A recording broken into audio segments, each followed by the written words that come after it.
Hello, and you are listening to Bill Murphy's Red Zone podcast. I interview leaders who inspire me in the areas of exponential technologies, business innovation, entrepreneurship, thought leadership, enterprise IT security, neuroscience, philosophy, personal development, and more. Welcome to the show.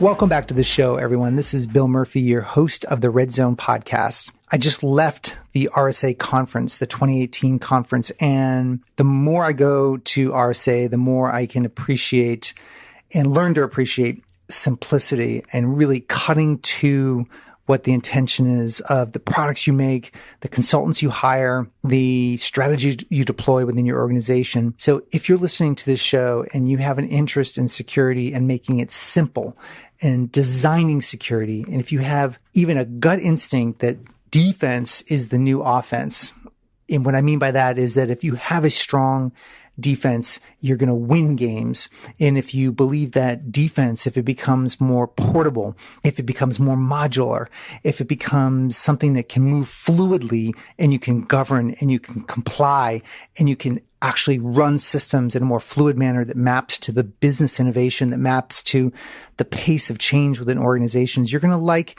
my conversation with my guest today, whose name is Adam Shostack.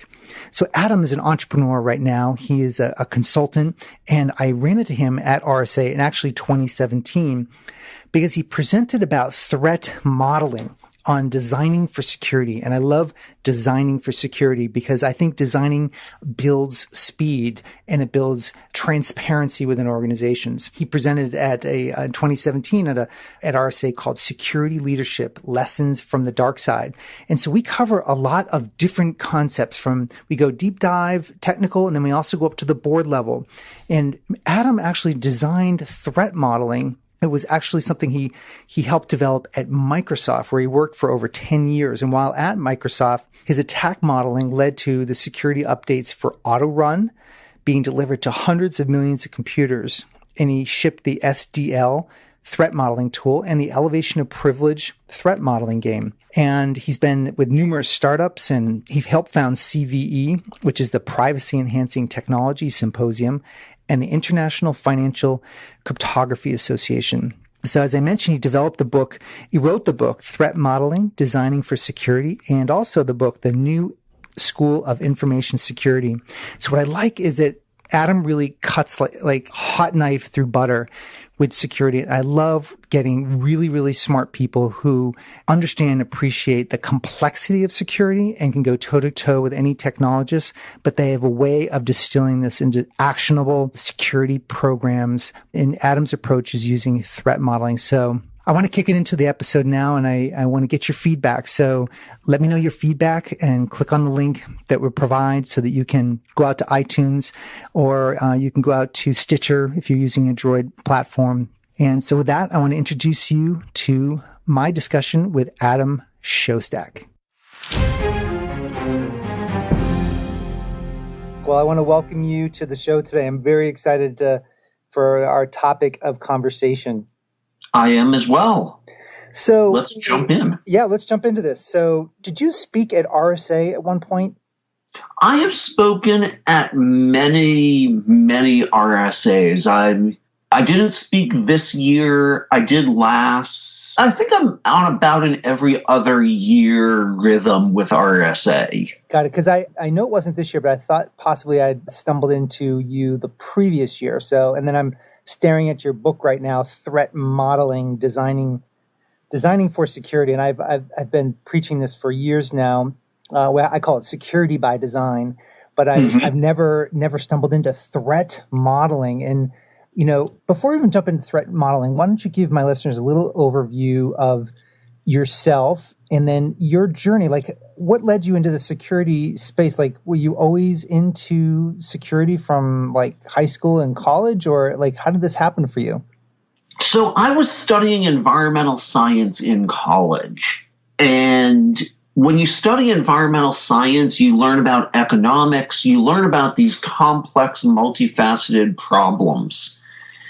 And I was doing this long enough ago that the jobs of today in solar, in recycling, in energy markets, in pollution markets, all of which I studied, those jobs weren't available. And I got a job as a systems admin at a medical research lab.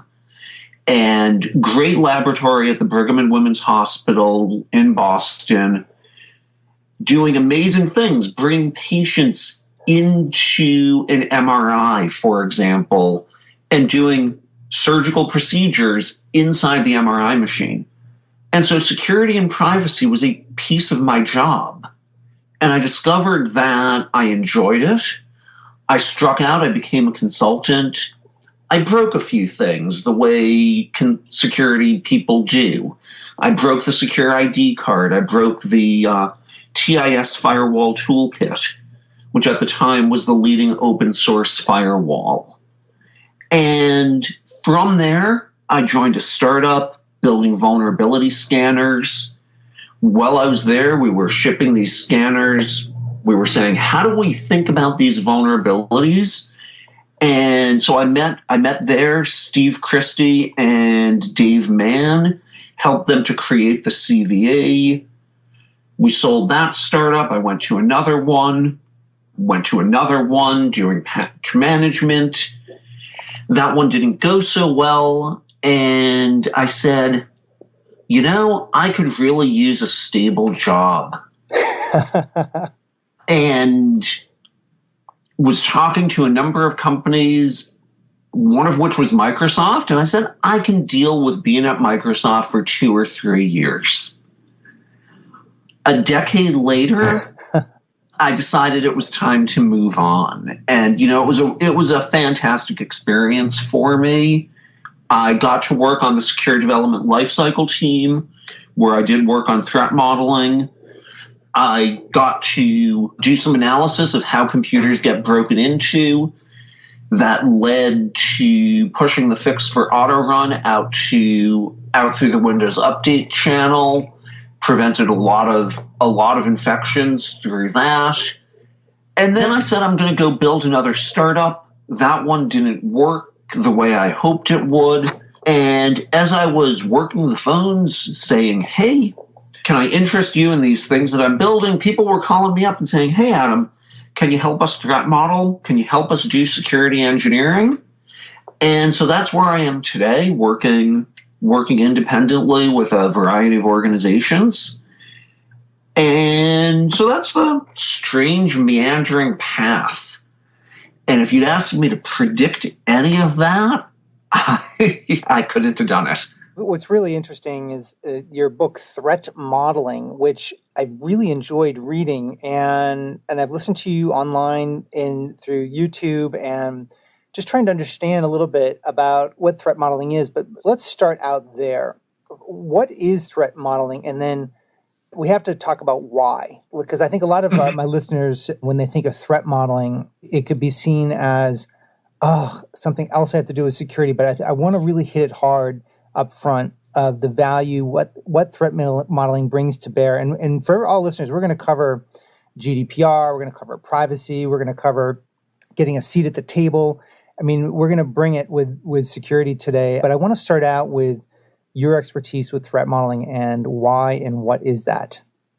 Okay, so let me be concrete to start out, because when you deal with models, it gets very abstract very quickly. So threat modeling is a set of ways to answer 4 key questions about anything you're working on. And the first question is, what are we working on? Developing that common understanding between security experts, between architects, between operations people. Here's a picture that we can all point to of what it is that we are building, what it is we are deploying, what it is we're selling. Question 1, what are we working on? Question 2, what can go wrong? There's a number of ways you answer that. You can think about, there's a mnemonic, STRIDE, common threats of spoofing, tampering, repudiation, info disclosure, others. You can use a kill chain to think about what can go wrong. You can brainstorm to think about what can go wrong. And then what are we going to do about it? How are we going to address these issues that we're finding? And did we do a good job? And so that's the essence of all threat modeling techniques.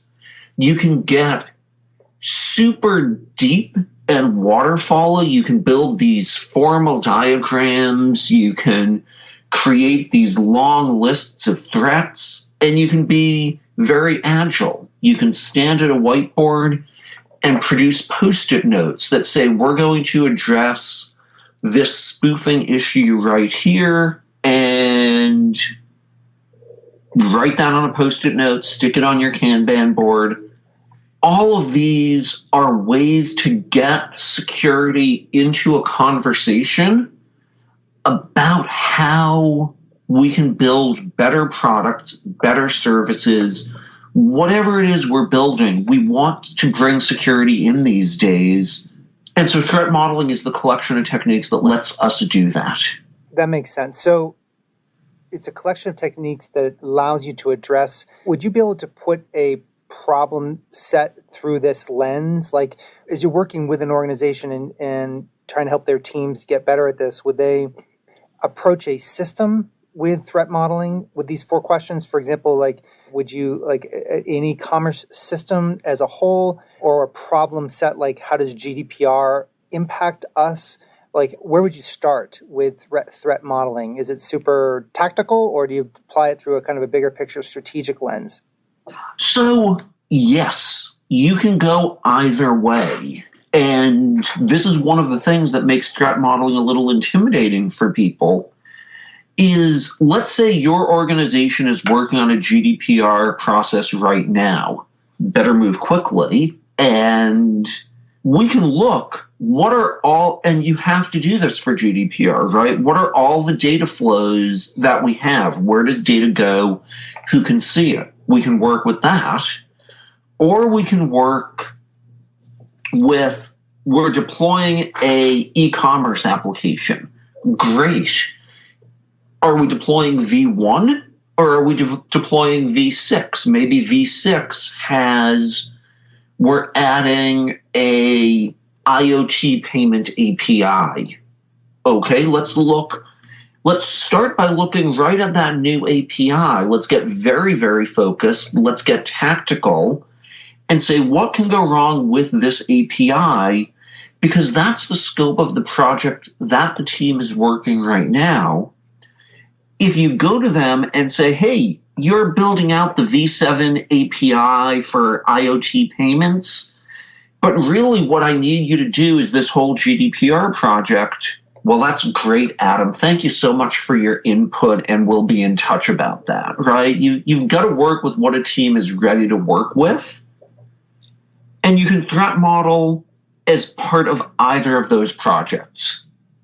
Well, Adam, as we move through our conversation, what struck me with your book is that we talked about what's your threat model, but then you have this really important smart technique that you've developed called Stride. And before we get into what Stride is, I want you to explain what Stride is in a few moments. But one of the things I think a CFO has an advantage of, and even a building engineer has an advantage right now, is that we've been putting buildings up for 100 years, and we've been accounting for systems financially for maybe since Mesopotamia, or since at least the Egyptian pyramids. So we've had a long track record of, and there's a structure in a format to debits and credits and to general ledger and to income statements, balance sheets. It's a very structured, rigorous process that we have lots of people trained on.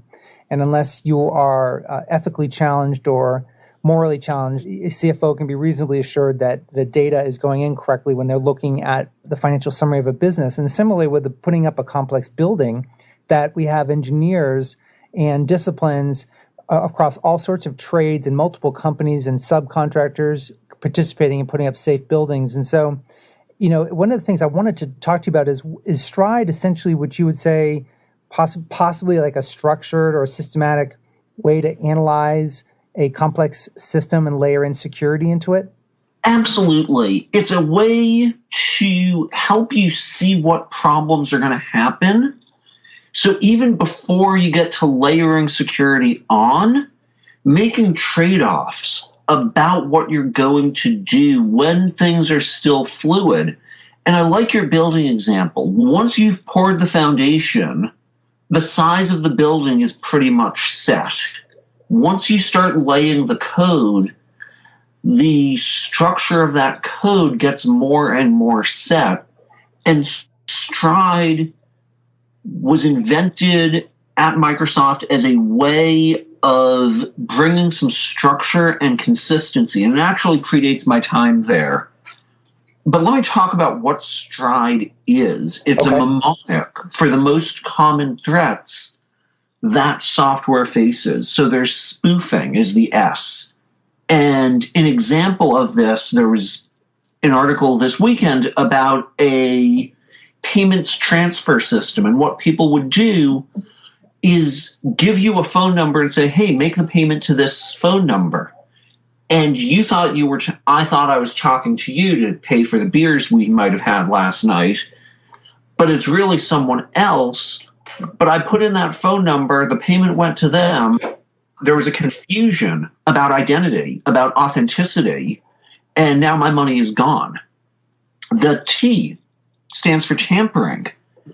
And we saw an example of this in Washington, D.C. recently, where some cabinet secretary edited the emails that he was sending to his ethics officer before getting permission to bring his wife on a trip. He tampered with that email. There's repudiation. I'm sorry, I didn't get the calendar invite.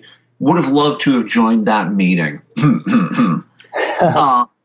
There's information disclosure. This is like what's happened with Cambridge Analytica and Facebook.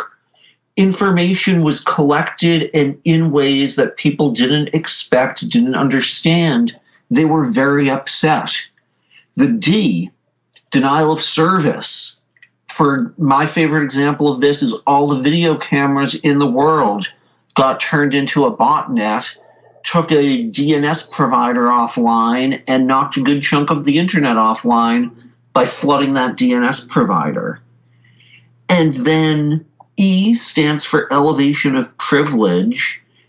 And a good example of an elevation of privilege attack might be, I just had one here. Well, elevation of privilege is sort of like a holy grail. I mean, that's what the advanced persistent threats were hitting, 5 years ago. Not that they're not now, but that's the going laterally behind the firewall is certainly one of the pieces that you're referring to in that analogy, right? Absolutely. And so just to recap, Stride stands for spoofing, tampering, repudiation, info disclosure, denial of service, and elevation of privilege. And it is a way to structure your approach to make sure that as you look at a system, you will find a breadth of threats rather than getting trapped in one little area in your analysis.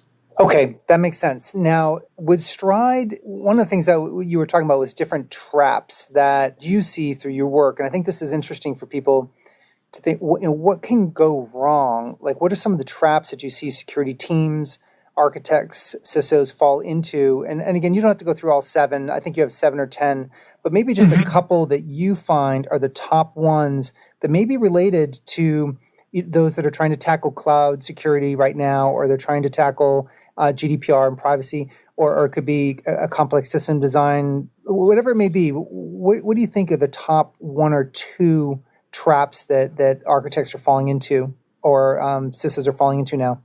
So the first trap is to look at threat modeling as a monolith, that there's a way to threat model. In the same way that we have lots of programming languages, programming paradigms, programming tools, we have lots of ways to threat model. We have languages, we have tools that you can use, and you can plug and play them. If you want to threat model agilely, you're going to do it differently than if you're doing it in a waterfall. If you want to threat model IoT, you're going to do that differently than if you're threat modeling a cloud service.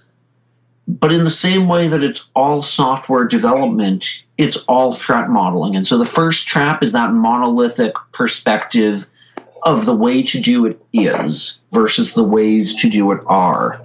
The second trap that I think is worth calling out is thinking that this will be easy the first time you do it. To continue the programming metaphor, we start writing code with a hello world sort of program. If you want to start by threat modeling a car, a nation state attack, that can involve a lot of moving parts. It can be difficult.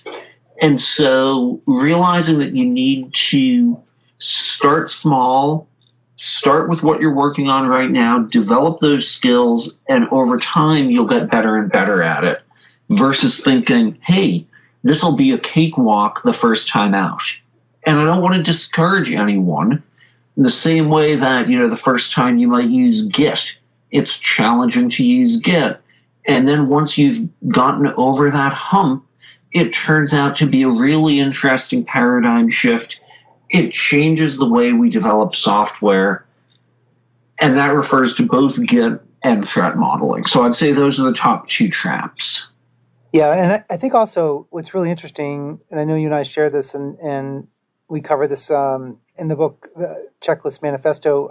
What was so impressive about your work that you put together in this book is the multiple ways that I think, this is back to your kind of agile piece, which you and I talk about extensively, is how we can enable security to go fast. I love this kind of modularity that you have with threat modeling, that you can take these checklists that you've developed in your book. And I think, they can be used sort of as a large, like you said, waterfall type checklist, or they can just checklist a kind of a rapid iteration around a threat model of a certain scenario or a certain system. And I think that's impressive what you put together here. Well, thank you. So one of the things that I wanted to ask you about related to your approach with threat modeling is, how does it differ, or how is it similar to some of the government-style-oriented check-the-box compliance programs like PCI, or that's not really government, but like GDPR or NIST or ISO, or these frameworks? I love using this word framework because everybody's using it these days, but what is the difference between your approach with threat modeling and some of these other kind of standards that are out there? That's an interesting question, and I'm trying to decide. Let me focus in on two aspects of it. Or you know what? I'm going to give you some more time to think about it, because that's a packed question. One of the problems I have with the government standards is they don't tell you how to fix things, and they don't tell you if your systems are any good. They don't tell you if you have overlapping functionality between systems. They don't tell you how to budget. They don't tell you how to, none of that. They just say it's good or bad. And by the way, here's your general high risk areas and your medium, but they don't tell you how to fix it. And that's a problem that I have potentially with this. So, in not being an expert in threat modeling, I'm just wondering where you would slot in if you were asked that question. So the first thing I would say is threat modeling is simple. If you and I were to threat model my house, right, and we've never met in person, you've never been here, but if I were to ask you to threat model, let me actually do this. If you were to break into my house, how would you start? Well, that's a great question. I would look and see, what sort of defenses you have in your first floor versus your second floor, or if you even had a second floor. I would have to ascertain whether you had motion sensors. I'd have to see whether I would look at the locks. I'd examine. And I would have to examine back entryways. See, you get it, right? This isn't that hard to do. And a lot of these government standards, and in fact, a lot of the threat modeling processes out there, layer in a lot of complexity.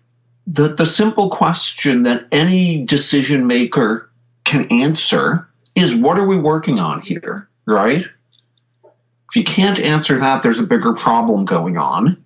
But they know how to answer that. And then a system like Stride gives them a way to walk through the doors, the windows, the first floors, the second floors, and analyze them. And one of the things, when you make a government standard, when you make something like PCI, you're trying to pack in all of the things that might go wrong with any system. And so you end up with these very long lists of this might go wrong, that might go wrong. And I'll use PCI as an example. I don't really want to pick on them. But one of the elements of PCI, the last time I looked at it, was make sure the seeds for your cryptographic random number generators are strong. And that was an item at about the same level as make sure you use anti-malware software. Now, I don't know about the attackers that you deal with in your business, but the ones I deal with tend to start from the simple, and they're not going to reverse engineer your random number generator in most circumstances. Or put your anti-malware in between, all of the encrypted systems that are all of a sudden supposed to show up on your network. Yeah.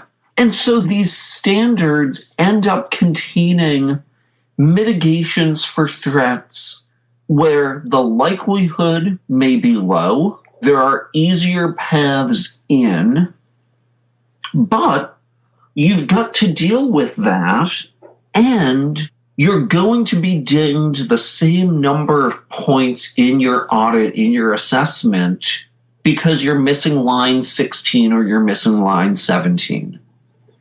The reason I like to start with threat modeling is because it gives the strategic overview of what you're working on now. And so rather than saying, hey, here's a thing you must do, why don't we start from what you are doing and make sure we develop the right security measures to control it? When you say what we're working on now, what do you mean by that?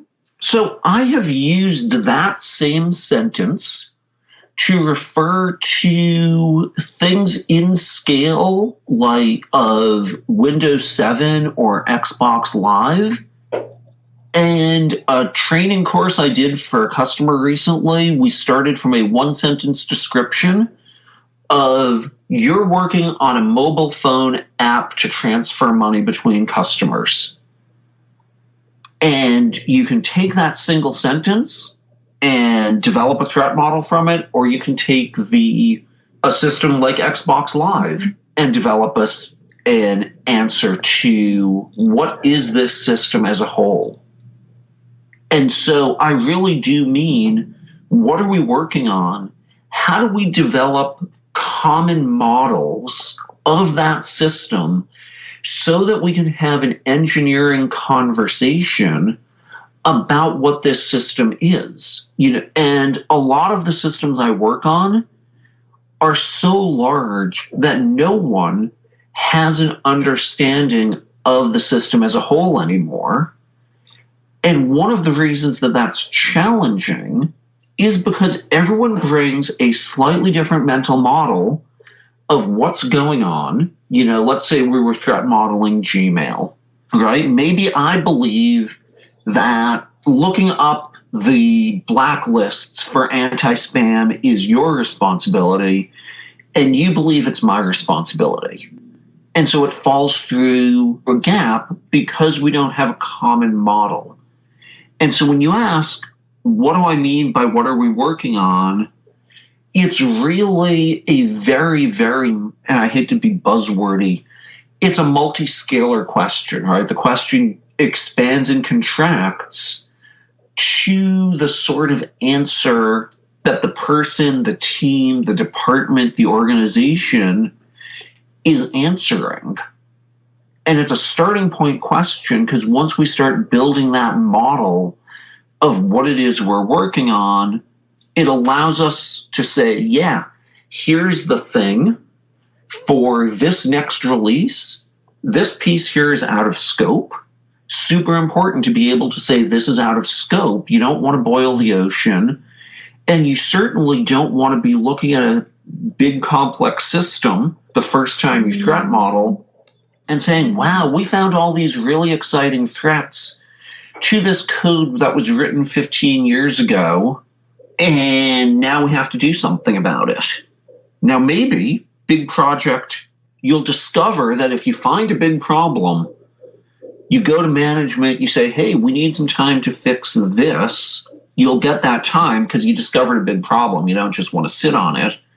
But if you don't scope, if you don't know, here's what we think we can work on right now, it ends up being mushy. Does that help? Does that give you a context for how I'm using the question?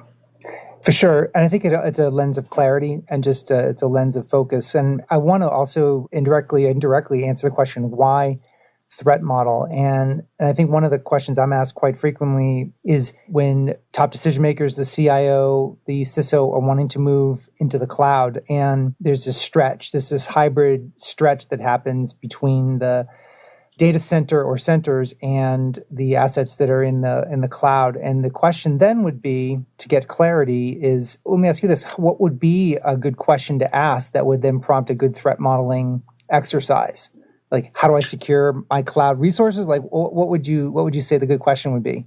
So one of the challenges that people encounter as they move to the cloud is they have a set of defenses that they've come to rely upon in the data center world, in the desktop world.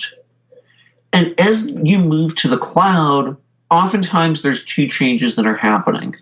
One is we're giving up control of the hardware. And two is we're moving in some fashion from a waterfall to an SRE, to a CI/CD, to a DevOps sort of model.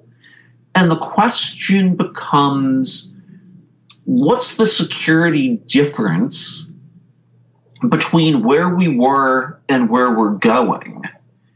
And I find the way that threat modeling really helps people is to start in the middle and say, what are we going to do about it? We have a set of controls of our firewalls. We have a set of control anti-malware. We have a set of controls multi-factor auth.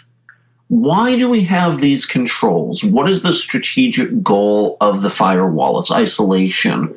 What's the goal of the anti-malware? It's prevention and response around the integrity of the code running on that system. How do we achieve those same goals in the cloud? Do we need the same sorts of isolation on a network segment by network segment basis? Or do we want to isolate on a machine by machine basis because we know that we're in someone else's data center?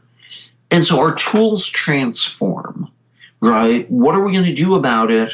We had a set of answers when we were in our own data center. The questions about what can go wrong, the answers don't change that much. What are we going to do about it can look very, very different. And the people I've seen succeed in moving to the cloud are not trying to do a one-for-one replication of these are our controls in the data center, therefore they will be our controls in the cloud. What they're doing is they're modeling. They're saying we have this control for this reason. How do we address that reason in the cloud, in a cloud native way, in a hybrid native way, rather than we're going to shove all of this stuff that we've accumulated over the years. And those, I'll tell you, the people who are doing that well are discovering a lightness and an agility where a small number of controls turn out to replace a large number of controls that have accumulated over 15 and 20 years in the data center. And they don't necessarily need all of them as they move into the cloud. Yeah, that's interesting. So that lightness and agility is needed when the business needs to go quicker and faster. We don't want to lose the governance and the security, but what you're saying is you're finding people are kind of cleaning out the closets a bit and still putting the controls in the cloud, but with an increased agility and speed potentially. Yes. Yeah. And I'll give you an example. I was talking to someone about the question of how we upgrade our database servers because they had started the process of learning to automate their builds. And they said, okay, so the web front ends, we automate those builds. It's great. We have a consistent way to do it. We can apply a patch. We can roll out a new version to all our front ends. What do we do to patch our database servers? Seems like a reasonable question, right? We need to maintain we can't just roll out a new database server because we'd lose all the data. And the question that I turned around and asked them is, why are you operating database servers at all? All of the cloud providers will give you data storage as a service. They will patch those machines. They will manage those machines. And your interface to it is now the data reads, data writes in whatever form work for you. And you can give up on managing database servers. Isn't that easier? Focusing on your core business. And then did that prompt another series of questions to ask, well, how would that new paradigm work of securing the database from, for example, if that paradigm essentially, yes, it's from a patching perspective, makes sense, but then they're going to, well, what about the encrypting at the file level versus the record level? I mean, did it prompt a whole other series of questions about securing it? It did, and the other question, frankly, that it prompted is, are we getting locked in? Okay. And, the big cloud providers these days have encryption options that they will manage for you, right? You can set things with an API to say, I need this data to be encrypted at rest. It's hard, frankly, with these systems to get the data in motion to be unencrypted over the wire. You have to work at that. And so instead of we're going to deploy this control, we're going to call this API as part of initialization. We're going to call this other API on a daily basis to make sure it comes back and tells us our data is still encrypted. And it becomes an SRE thing to ensure, or an SRE task, to ensure that the control is operational on an ongoing basis. And it's a lightening of the load, it's an automation of the load that's a really interesting transform as we move to the cloud. Interesting. Yeah, I like that quite a bit. Well, that was, I liked how we kind of telescoped there. And I want to, as we wrap up, Adam, I want to talk about having a seat at the table and how we can get, so I think the big question is why threat model? And does it give us the ability to communicate more powerfully higher up the chain, up to the board, to the senior exec level? And what has been your experience with that, with threat modeling? Wow, that's a great question. And there's a lot. Let me start at the question the board wants to ask, which is, are we building our products? Are we delivering our services with security in mind? And historically, the answer to that question has been no. And the reason it's been no is because security shows up at the end and says, here's your pen test report. Here's your list of vulnerabilities. We haven't necessarily had the tools, the deliverables, the forms that people look for. They look at security and say, if you want a seat at the table, what are you going to do when you're there? How is this going to be consistent rather than ask two experts, get three answers, right? Those behaviors, that lack of structure, made it hard for security to engage in design conversations. Threat modeling gives us a way to get structured, to have consistency between the experts, so that when the board says, is security part of our engineering process? The answer is yes. It's not a bolt-on. It's not an audit at the end. It's, what are we working on here together? What can go wrong? And these are questions that engineers ask.